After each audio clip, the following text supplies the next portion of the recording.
Okay, Marty. Woo! I always want to do this at the beginning of the show, but Chris always edits it out, but I'm going to say it right now. Chris, why do you edit that out? Did he tell you to edit that out? Probably did. Then you're fired. Welcome to the show, ladies and gentlemen. Welcome to Talk Hard Podcast. Hard Talk. One of these days he'll get it, ladies and gentlemen. I apologize for this specimen. Welcome to the show, regardless. We got a good show for us. We got such an amazing show today that I don't even know what we're talking about.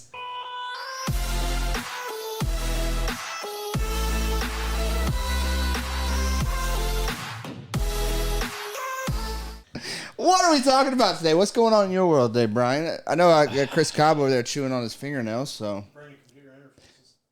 What do you want to talk about, Chris? Chris is playing computer interfaces with himself, and so Are we talking about the metaverse? Uploading my consciousness. So here's what I hear. When I don't want to do any of that, by the way. I'm just going to put that out there. Whatever he's saying. Well, I'm God. going to talk him out of it because what I hear you saying when we talk about human interfaces or computer interfaces with humans in the interaction, I hear you're going to get replaced with an AI. Do you really want that, Chris? No, not quite replaced with an AI. No. That's what I hear, though. Working together as a team. No. There's no teamwork. Either the robot wins or you win. There is no team in robot. All right. Well, we had okay. So we're trying to listen to the fans, and I asked my wife about a few things, and I've been thinking about some things in general. And there is, let's see here, I got to find it because this is very unprepared of me. Because Chris threw me off with his. I mean, I was cool with replacing him, but it was a different topic. How are you replacing? Just kidding, Chris. Cobb? I love you, and you're a good hand. Humility versus ego. So That's hilarious. tuning down the inner critic and creating duality. Oh, man. We got all these big words the again. two. Yeah. Oh, So the ego. I just want to preface. That's 2 syllables, right? That when you're We are communicating intelligent. with us, we're quite dumb in reality. So use 2 syllables or Dumb less. it down a bit. Yeah. Dumb it down a bit because we're both hardcore drug addicts who have tried to reform their life. So we're not even using layman terms. We're using lame terms. Like, speak to me like I'm dumb. Let's see here. Tuning down the inner critic and I want to creating say this. duality between humility and ego. I like the duality part because I am really concerned that a lot of people talk about ego and I think that ego is a good thing. I think too much ego is where you get into egotistical, and nobody likes that quality in a human being, right? But it takes a certain level of ego. It takes a certain level of confidence, which is, borderline ego, borderline confidence. So I think it takes a certain level of ego to push us to do things that we don't think we can do, that we don't think we should do. And I think that's where amazingness comes from, is that level of, I can do this, I'll show you, you can't stop me, watch me, don't believe me, just watch kind of mindset. I think ego is important. I think there's good ego and I think there's bad ego. And that's where I like what she said about the duality between ego and humility, because Brian Kendrick used to say something about humble pride, right? Because everybody wants to be humble, but yet it's great to be humble. It's great to have humility, but it's also great to know your worth and know what you're putting, know what your value is, and have confidence in that. So the funny thing is when you're saying this, what I hear and what I think the biggest problem in general with topics like this when they come up is communication, language, more or less, really, because when people hear ego, they think bad, but they hear confidence and they think good. It's the same thing. Agreed. It's just being called something different so that somebody can have a different feeling about it. And I get it. We all communicate in different ways. And maybe that's the bigger problem here is you can have an ego. Oh, you're right. Well, what if I just say, can I be confident? And then you don't have a problem with it anymore.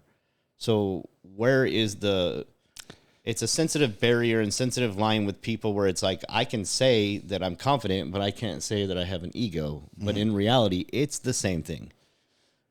So where do we draw the line? Like, at what point do we stop being so sensitive about things and start just letting people be who the hell they are, which is getting into this aspect of like humility and ego and being able to have. So my wife brought up like people that can take constructive criticism.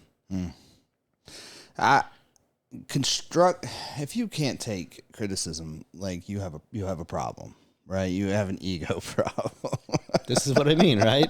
You know what I mean? Now you're saying we have an ego problem, but you would never say you have a confidence problem, right? You would call it an ego problem. This is my point. Language barriers. You're right. It's just people hear stuff different ways. Too much of anything is too much. Too little is too little. Well, the balance. I'm a happy medium. We talked about about balance on the last show. You did actually. But yeah, I mean, like, there's the thing about constructive criticism. It's different than criticism, right? Criticism without compassion is brutality, right? That's what I think. And you gotta, anybody who's giving constructive criticism, you need to check your motives. What is your motive behind doing that? Is that to make that person see some of their faults? And if it is to see some of their faults, is it doing it in order to help said person? Because that's where your motive needs to be. Otherwise, don't give criticism. If you're giving criticism about and you're just pointing shit out and you're just, a lot of what I used to do is I needed to be the smartest person in the room, right? That's my egomaniac just running wild. I need to be the smartest person in the room. Not only did I need to be the smartest person in the room, I needed everybody in the room to know that I was the smartest person in the room. That's ego. That's bad ego, right? Yeah. Good ego is being the smartest person in the room and not saying a damn word, I think. I feel like when you're the smartest person in the room, you shouldn't have to say anything. Either that, because it's obvious. You should get a new room too. Well, yeah, but what I'm saying is like it like I walk into many situations, and once I walk in, and this is more the way I carry myself because I can have humility in, and I've never been called egotistical, but I can walk into a room and just kind of take over because of my energy, right? Like I just have this. I can wear a $5 pair of jeans and people think that I'm worth $1 million. It's the way I carry myself. Yeah, it's that alpha male mentality, right? So that just comes naturally with the energy. But so I didn't have to prove whether or not I was the smartest person in the room or whether or not I was doing the smartest things or whatever it was. It's this hunger for knowledge. Like I've always been this like super curious person since I was a child. The problem with that is, again, balance, right? So when we talk about like these types of things, we're talking about communication and ego versus humility and the way people hear things and how this all come about, in my opinion, is you got to understand that what you say may not come across as what someone else hears. And that is tough. And that goes in both directions. So I said something, I didn't get my wife's permission, so I hope she forgives me for this, but I've said something recently, and when I say something, what she takes it is like bad. And now I'm a bad wife for worst case scenario. Right. Or she'll do something and I'll think she doesn't love me as much. Right. Because she said something a certain way. I will go down the stupid road and take that as, well, I was expecting something differently because I want to hear something a certain way. And now she doesn't love me as much, which is total bullshit. And that's what it boils down to at the end of end of the conversation in your head is she doesn't love me. Right. That's what I mean. It's this communication barrier where I've got it justified in my head because I set an expectation on what I want to hear. And that's where the ego versus humility. It's like, are you actually being egotistical and not humble enough? Or am I just seeing it that way because of my lack of confidence? Well, here's something that I believe to be wholeheartedly the truth. And you guys can take this and you guys can really like ingest this. Is like you never I never see anything the way that it actually is. I see things the way that I am, right? The way that I'm conditioned, the way that I'm programmed, the way that, depending on my mood or my state that I'm in at the present time, like I never see things for actually what they are, and which is why it's so important. And I read a bumper sticker on the book the other day. It says something about be humble, you could be wrong. Stay humble, you could be wrong. And okay. And that's a mindset that I can grab onto as well, because like there's how many times I thought I was actually right, just completely wholeheartedly 100% right, and turned out I wasn't. right? And that's a humbling moment when you're. Are you writing that down, Chris? No. He's like, he said he was wrong. My notifications are muted. He said he was wrong. No, but I mean, literally, honest, like It's marking down the actual notation. That's going to be on the internet later, but go ahead. But I mean, honestly, though, like I believe this that it's perspective. Like I never see things for what they truly are. I see it from my viewpoint, from my conditioning, from my programming, and that's skewed. That's skewed a lot. Here's my biggest problem with this bumper sticker book, whatever it was that you called On it. the book. Why is everything about right and wrong? Well, welcome to America, my friend. Like that to me is like, and this happens. Well, everybody's got to be right, and if they're right, the other people got to be But wrong. right is a concept, right? Unless you're in a Perspective. mathematical equation or some Right. type of scientific metric, right is a frame of reference. Like I was right because right. Like why? Because you think you remembered what I said. You may not have actually remembered what I said, but in your head you thought you knew what I said because you heard something differently. So in your head you're right. What's the point? If you believe you're right, then you're right. But why do you have to be right? Wow, that's the Right and wrong is what question. causes this competitive nature between us that causes a winner and a loser, and it is the downfall of relationships, in my opinion. Like, there have been times between me and people where it's like, okay, you're right, and I'm like, I'm not trying to be right. I'm trying to fix a situation between us, a communication error. I'm just trying to get to the other side. This isn't about me being right. This is about us finding a solution. Well, first off, I know that I'm right. I don't need you to tell me that I'm right. I know I'm right. But I mean, like, Well, it's there's like a be saying- humble there's a- because you could be wrong. I get that. Right, but there's get also that. there's also a really good saying that I've used for a lot of years too. Is are you looking to be right, or are you looking to be happy? Because in a lot of cases, you can't have both. But here's where I'm going to battle that with my book bumper sticker that I heard today. Uh-oh. Don't be so open-minded that your brain falls out of your head. That's pretty open-minded. Meaning, don't lose control of yourself trying to appease I get that. others, right? Like that. I feel like America's going through this right now. Like we're everybody's so concerned about everybody else. We're all trying to stay so open-minded that we've completely lost the concept of humanity in reality. Like we're all going in 50,000 different directions. How can you expect us to ever come together if everybody's going in a different direction? Well, divide and conquer is the goal. Like it's just never going to happen. And I'm okay with you having your views, but I'm okay with me having mine. And there can be this space where we disagree, and that doesn't mean that I hate you. I had a conversation on a boat not too long ago with this lady who was from she was from Chicago, and Chicago. I can't say too many good things about Chicago or the state of Illinois. Just But- picturing you on a boat. I'm sorry. I don't know why. I was on a boat.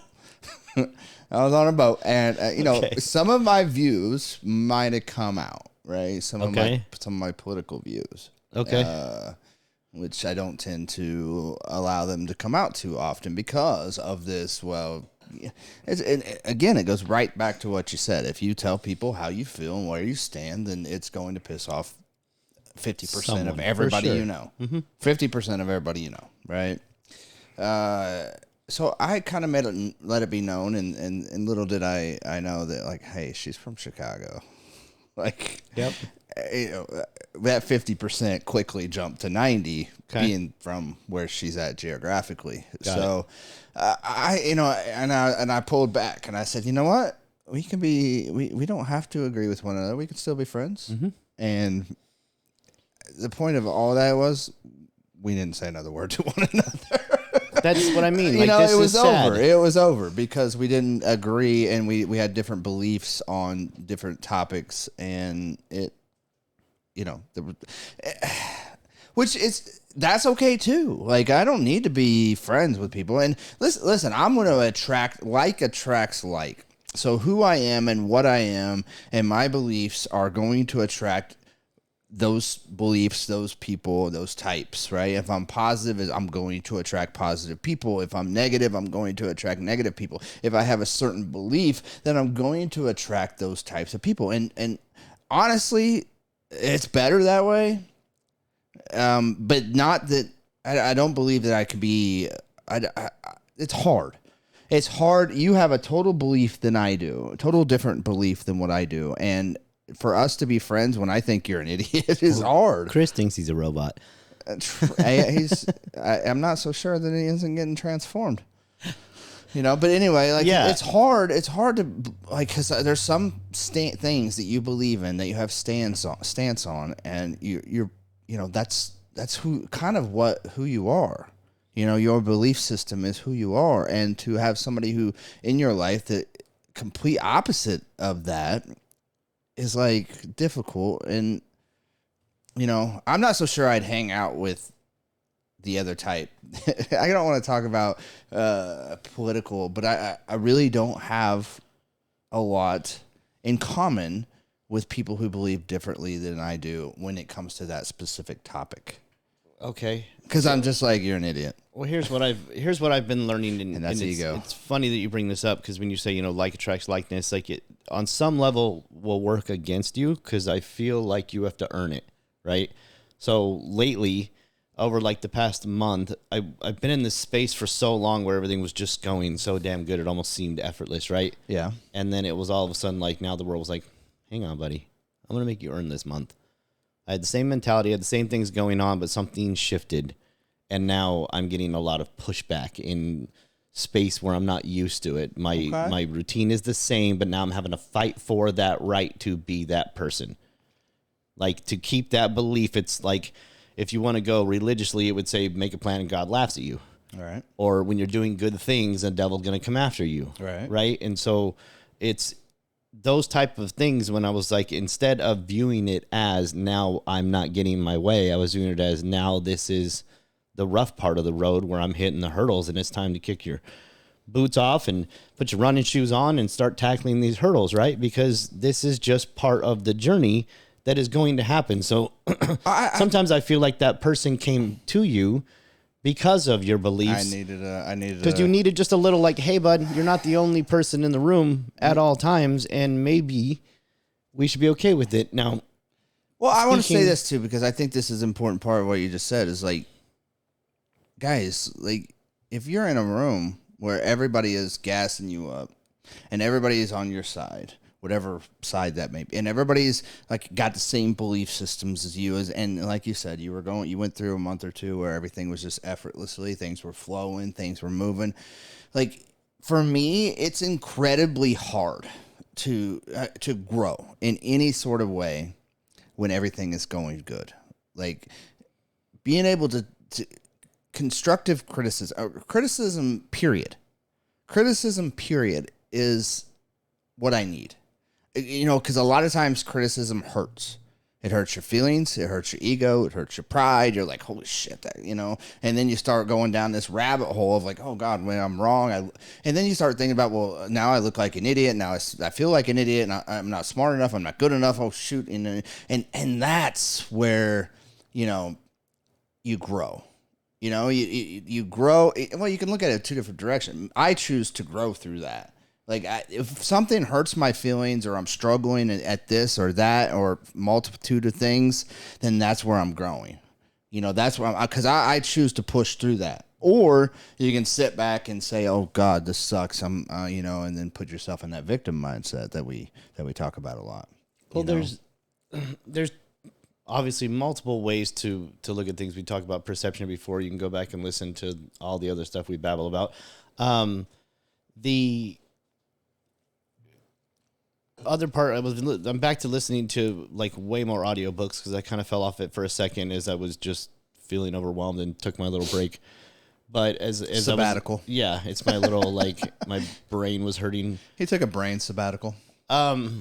He said this is one of Tony Robbins' new books, and what he said was he said a well person has thousands of wishes. A sick person only has one.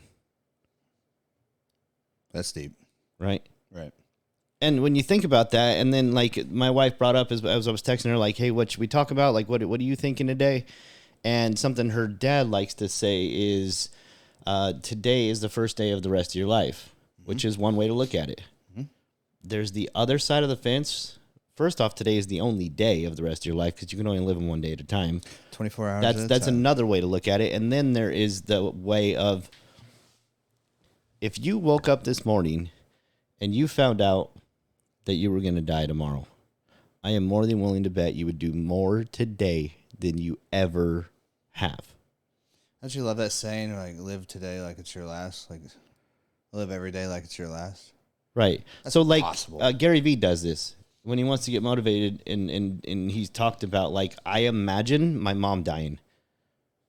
And that humbles me and makes me think, damn, I really need to do the most for today because while she's still here, I want her to have all these memories of these things that I did, and I want her to be part of this experience and all these things. And then he starts thinking about, what if you, I mean, everything is fine until it's not. That's just how life works. And people don't realize that. They're like, we're fine, I'm fine, I'm fine. Yeah, you're fine until you're not.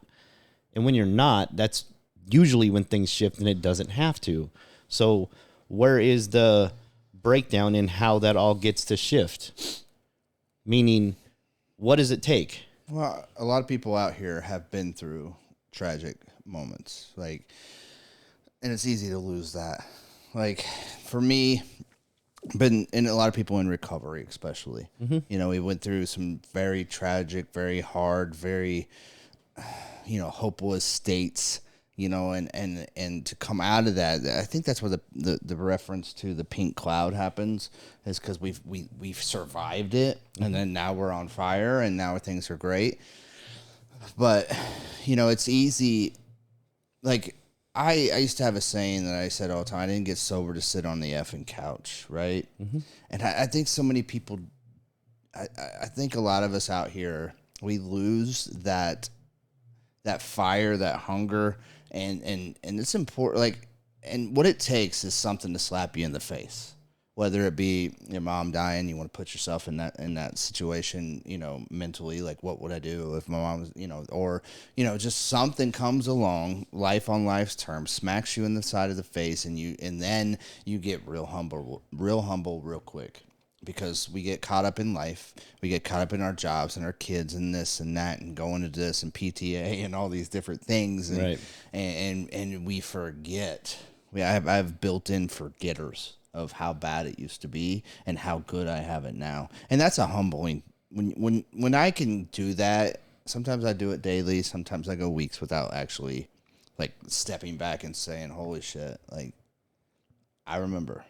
And I remember living in a trap house without running water. I remember not having electricity for days on end, and sometimes weeks. I remember having to wake up every day and stick a needle in my arm just to feel like I was not dying, and I think those people who have got it out the mud, whether it be any kind of success, and we talk about perspectives on success. Success could be, I'm not using drugs today. Success could be, I have a job. Success could be, I'm a happy father.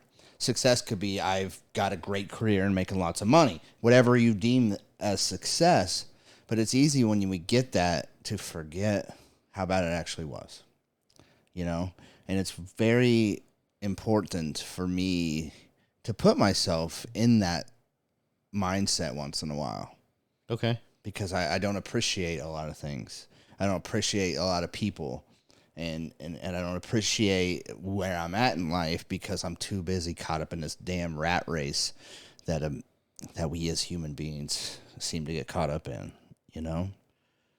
And it's important. It is. And if you guys could all just take a moment and go to your, he used to give himself high five. I don't know if you still do that. He used to give himself high fives in the mirror and say, good job. And if you could go to the mirror in the morning and just sit there and think, man, I'm a survivor. I'm a fighter. I'm a winner. I have been through hell. And here I am today. It's really hard to transform your life from a total POS that you used to be or that you could have been last month, and to make the necessary changes in your life to change habits, to change all these different things about, new neurological pathways in your mind, to develop those is incredibly hard. And I think we don't give ourselves enough credit for it sometimes. Well, I know for sure we don't, but I don't want to discount the people that might be listening that have never messed with addiction at all. Well, they have also had very hard times. Tragic. That doesn't make them any more or less or different than an addict. That's just a different path, in my opinion. So if there are people out there that are listening and they're like, well, only addicts have come out of the darkness. No, and I'm not discounting it. I dealt with it.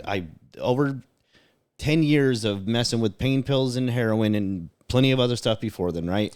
Messed with all the hard drugs, very stuck in it, been through that, gotten out of it by the grace of God and my own hard work, right? Right. But there are people that have never had to deal with that side of the fence, that have been poor and in poverty and I hope dealt you can with. fill in the blank. Yeah. You know what I mean? Whatever that looks like. Like, here's my biggest problem with everybody's sob story. They say it like they're the only person that fucking has one. And I don't care if you leave this in, because I want that to be heard exactly like that. You're not the only person with a damn sob story. I don't feel sorry for you. I don't. I'm sorry. I really don't. And I like it. Every single person out there goes through hard times. People act like, well, that's a trust fund kid. You don't know what they deal with. Money doesn't fix your problems. It causes more expensive ones. That's really all it does. Your use in cocaine dramatically. You don't get it. Like, increases. just because they don't think about money doesn't mean they don't have traumatic, oh man, there's another side to that world where it's like they deal with a whole different perspective of like corruption and judgment and all of these things. Like, people all want to be famous until you are, and then it's a whole different world out there. And if you ask the majority of famous people, what do you wish more than anything? And they'll say something as simple as, I wish I could just go to the damn mall. Right. Without people, being like, harassed. we take that for granted, and we act like they have this amazing life, but they can't leave their house sometimes. They can't fart in public without it ending up on the news. Right? Like, it's stupid. Please, guys, listen to me. Like, I agree with Brian on this. Like, every one of us has been through some really hard shit in our lives, Right? Especially in this day and age. Like, you've been through tragic moments of death, of sickness, of losing of a family member, of car wrecks, of being poor, sleeping in the streets, being whatever. Like, Everybody has their level of trauma. That's the crazy part. Is like, when I was sleeping in my car and going through this addiction, to me, that didn't feel like trauma. Agreed. Compared to finding your chick with another dude, that was in more times traumatic than other things that people would be like, man, I'd rather deal with that. It's just a different version. yeah, everybody's different. Everybody sees things in a different way, and that's kind of the whole point to what we're talking But about. I want to hit on that again. It's like, again, I agree with Brian. I don't feel sorry for you. No. And if you're trying to get somebody to feel sorry for you, well, then you're not going to be in definitely not in my circle, but not even in my realm. You know what I mean? Because, like, and this is the problem with people who've been through, not everybody, because some of us take a perspective on, I'm going to get through this. Mm-hmm. I'm going to be better because of it. I'm going to grow through this. Things don't happen to me. They happen for me, and I'm going to get through this shit, and I'm going to be stronger because of it. And then there's other people's, and these are the people I'm talking about. I don't feel sorry for you if you want to live in that misery, if you want to live in that trauma, if you want to live in that victim mindset, because there's ways out, and you're choosing. And maybe you can't see it. Maybe there's a part of you who can't see it. Well, then you need to wake up at 6 a.m., listen to some motivational shit, listen to me and Brian, get up off your ass and go get it. Like, quit living in it. Because I tell you one thing, everybody in this world's got their own shit, and nobody wants to hear your shit unless your shit is going to affect their shit in something positive, right? That's my thing. Is like, it doesn't get over yourself for starters, right? Like, boo-hoo, blah, blah, blah. Your mom died, your dad died. Look, that's great. sad. Sorry. My dad's going to die too. So do I get to call you when that happens and play the same violin? Do I need to quit my job and start drinking and what go does down? that mean? What do I? Is that my excuse? Am I looking for an excuse? Like, I understand it's tough. I get it. I've lost more people than I Yeah. I lost count somewhere near 100. Right. It was happening like every other month as a kid. I went to my first funeral at 5 years old, somebody in our church. From that day to today, it has been almost every 6 months to a year. There's been one, some years 3 or 4. Like, this is the unfortunate part of life. And people are like, man, how do you live through that? How do you not? What am I supposed to do? You're supposed to I'm wallow going in to it. disregard their memory by taking my own life. And again, I'm not against. I feel sorry for the people that kill themselves, not in a pity way, because you got to be hurt. Like, you got to have a pain that is so bad, and I don't think people understand that. When you talk about suicide and what happens, like, I don't think people understand the type of strength that it requires to actually kill yourself. I have been in that situation where I wanted to, and I've tried, And I don't have the balls. Well, and that's I what don't. it boils down to. I didn't have the balls, And I'm strong. Yeah. I know. But I've had it. I've had a gun in my mouth. Mm-hmm. I've took shots where I knew I was going to not wake up, Mm-hmm. and then I've put shots in where I absolutely knew it was going to kill me instantly, and I couldn't push it all the way in. Right. You know what I mean? So I get it, and I don't have the courage to do it. So you're right. Those who do that, like, I mean, you got a lot of people out here that are completely successful in all other forms of their life, but are just miserable and they kill themselves.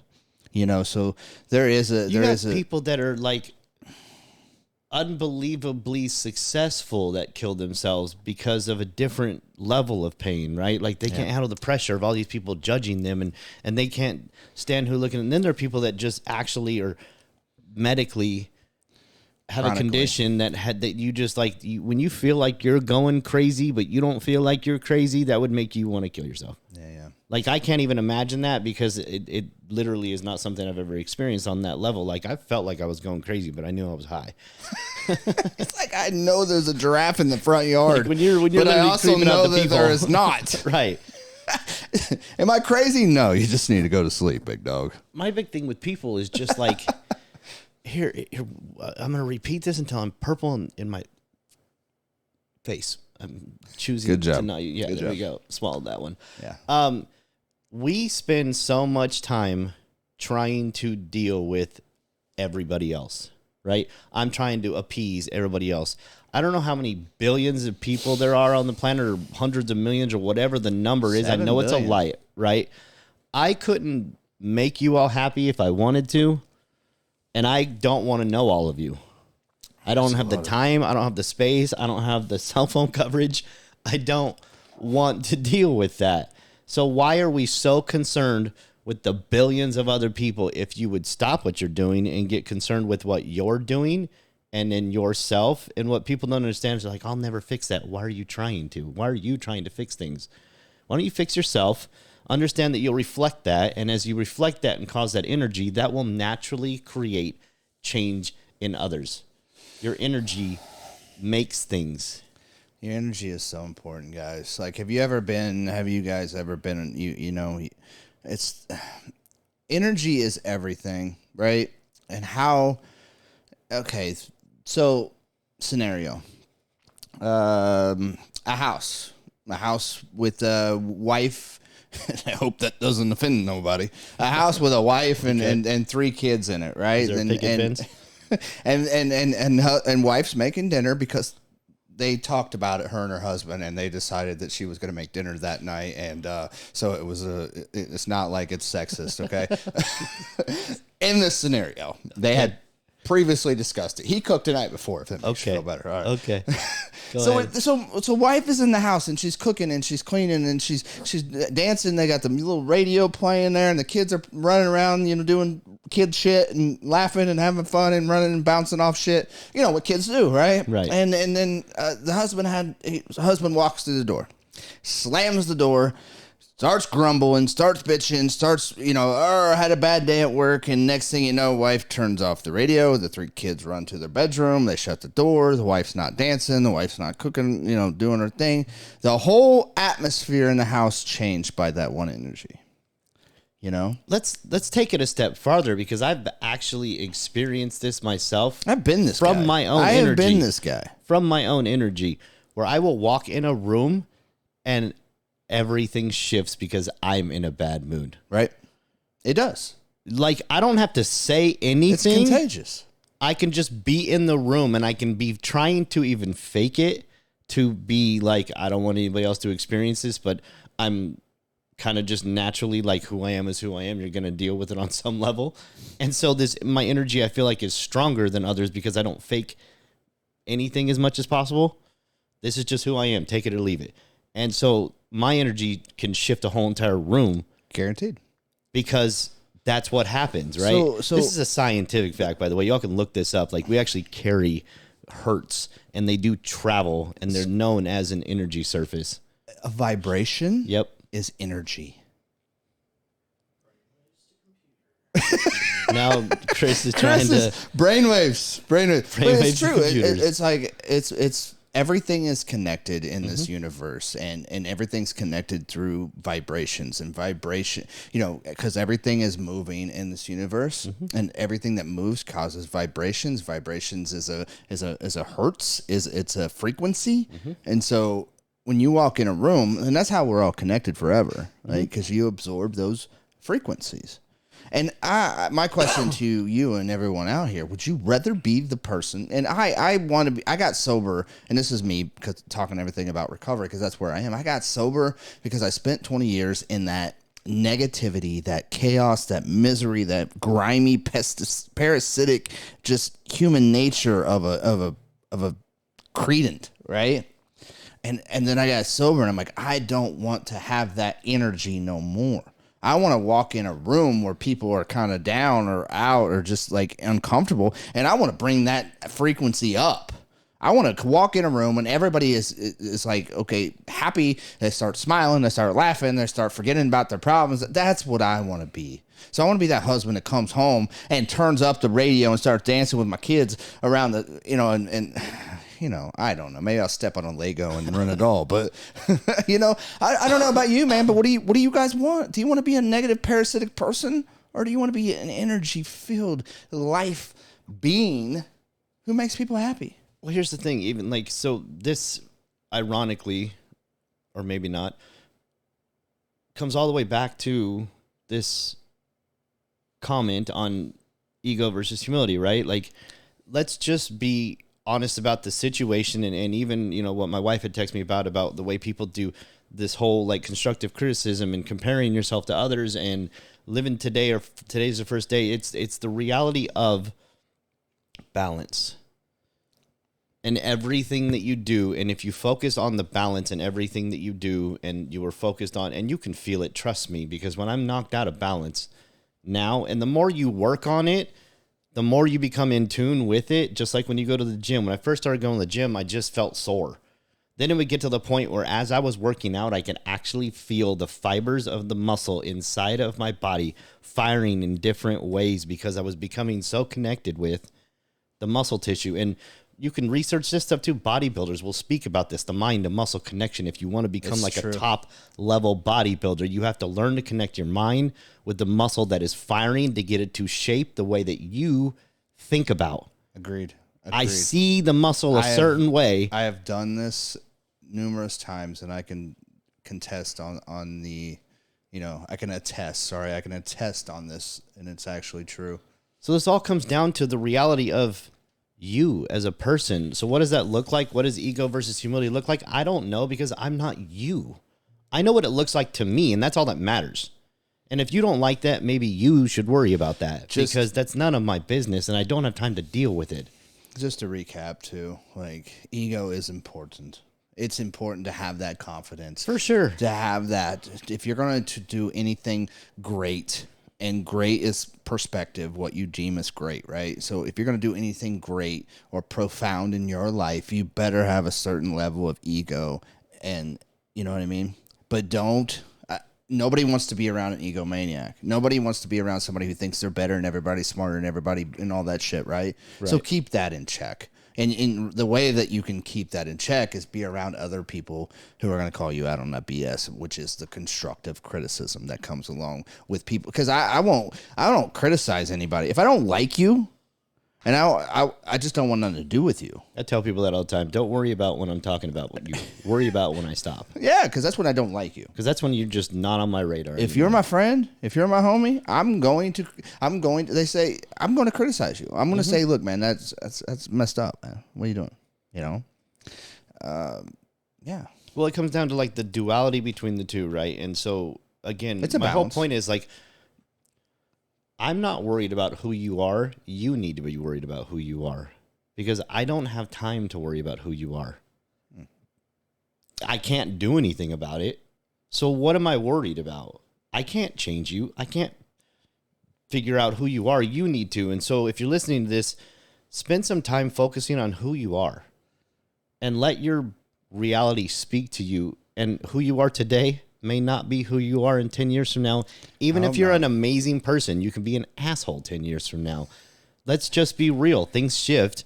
And who I was 10 years ago was a completely different person. Who I was 4 years ago is a different person. Who I was 4 minutes ago is Right? a completely different person. Like who I sometimes I walk in the door and 10 minutes later I'm a different person. But the core of who I am is always remained the same.